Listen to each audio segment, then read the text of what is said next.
By plugging into the side of the vehicle, it does two things. It charges the batteries, and it also gives you a 240 volt outlet, and that gives you up to 2,500 watts in there. So that's when you can run things like a kettle that's in there. You can have a toaster in the vehicle as well. One customer has a microwave that pulls out from the back of his unit, which is in there, so it pretty much will run anything with 2,500 watts that's in there. So there's a lot of power that's there if it needs it.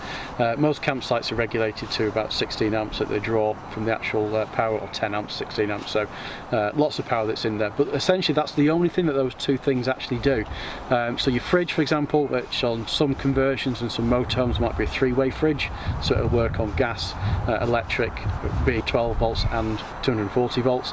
With the California, everything's based on the 12 volt system, and then all that's the power that's doing when you plug in is it's charging those things up. It's also worth pointing out, well, it will actually charge your vehicle battery as well. So when you plug into the side on here, we do in our showroom, we have one on permanent charge in the showroom via this method that's here, and it's always topping up the vehicle battery as well.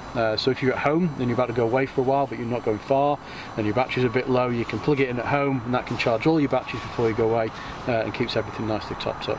So we'll have a look at the plugging in the side of the vehicle. Two things that you worth buying if you're looking at California, and they don't come with the vehicle, unfortunately. One is a big extension lead, something like this. These are waterproof 16 amp sockets which are on there. These are what you'll find on campsites to plug into them as well. 20-25 metres, something along that line is probably a good while investment. And also as well, something we give out on our hire vehicles is the same thing but with a 13 amp socket on as well. So obviously this, if you've got a garage at home or you want to put it into your house through a window, you can then connect it to the system and into your vehicle as well. So this is the end that you plug into your campsite, and then this is the end which goes into the California. So you just lift the flap up to here, lift the catch on the front, push it in, you'll hear it click, and that's it, all connected. Removal's the opposite, but you'll see in here there's a little blue catch that's there. Press this button down here and then pull it out. All that button is doing is basically just raising this flap, because that actually locks that in place, so it won't just pull out of your vehicle for any reason. So once you're plugged in on the side that's on here as well, you have got two switches on the inside of the vehicle. These are protection for the vehicle, so these switches I tend to leave on all the time. Just to confuse everybody in the UK, red is on, which signifies danger. Green is off, which means safe. At home, if you look in your consumer unit board at home where your electrics are, you'll see green as being on and red as being off. But red is danger, which means live. It does actually say on the buttons as well, just so there's no confusion that's on there. I leave it on all the time, but you can find, for example, you might plug in at a campsite, for example, and it might trip out as you plug in. So if you've not got any power coming through, that's the first place to go and have a look at. Is have a look at those switches and make sure they're turned on. Easy way to know that the whole system's working is fine is on your control panel, which as soon as you plug all these things in, that will then turn to a plug socket, so it looks like you see a plug socket on there, so you know that the power then is going through to the vehicle. I mentioned earlier about obviously the three batteries that are on board the vehicle, so your two leisure batteries and your vehicle battery.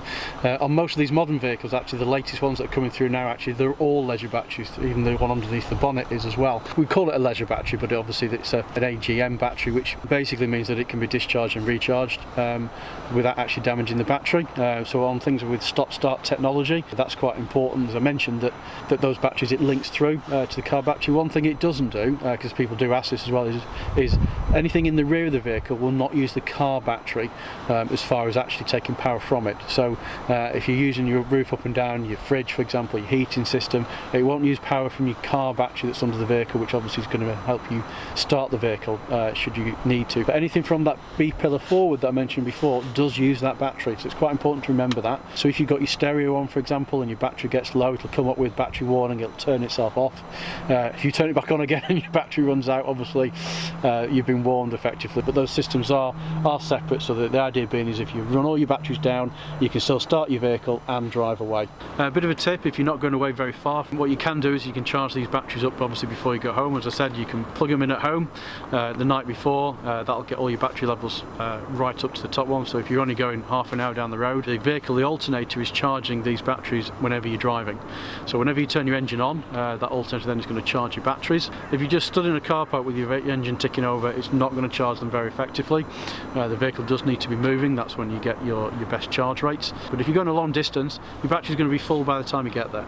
But obviously if you're not going very far and you're not using your vehicle all week, so you're parked on the drive, sometimes it's definitely worthwhile just plugging it in and just getting the right topped up before you go, because you might go somewhere for the weekend and not use the vehicle again. Anyway, I hope today's been informative for you. Obviously T6.1 is around the corner, and when that comes out we'll do an update video to this with any additions which are on there, and there are a few little tweaks with the electrical system to do with things like the stereo in the front, but we'll take you through those when the vehicle actually arrives as well. As always, if there's something in particular you want to see a bit more of on this subject, give us an indication. I hope you've enjoyed today's video. If you have, if you don't subscribe, please subscribe. Click the notifications button and then you'll get a notification whenever we post anything new, and we'll see you again.